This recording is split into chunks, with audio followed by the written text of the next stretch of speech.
আজকে রেডি হয়ে বেরিয়ে পড়লাম গুরু বাবা যাচ্ছি শ্রী শ্রী দয়াল অনুকূল চন্দ্র পরম পিতা, কারণ শ্রী শ্রী দয়াল জন্মতিথি পরম পিতা উপলক্ষে আমাদের গুরু বাবার বিশাল আয়োজন সেখানে প্রায় দিনই হয় ভাদ্র মাসে বাবা জন্ম আমাদের কিন্তু জন্মদিন উপলক্ষে ভাবলাম আজকে যাওয়ার আয়োজন হয়েছে সব এটা কিন্তু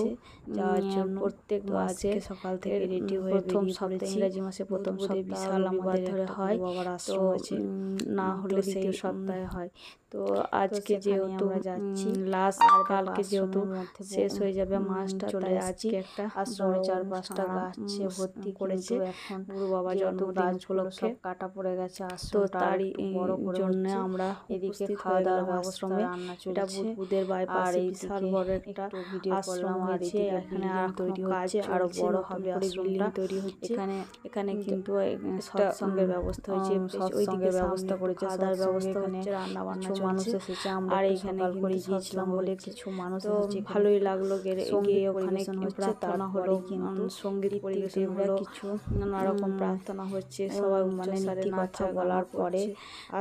তারপরে এখানে কিন্তু গান প্রার্থনা সবকিছু হচ্ছে, মিলেমিশে বেশ ভালোই গান চলছে, সৎসঙ্গ মানে সবাই সৎসঙ্গে স্বর্গবাস,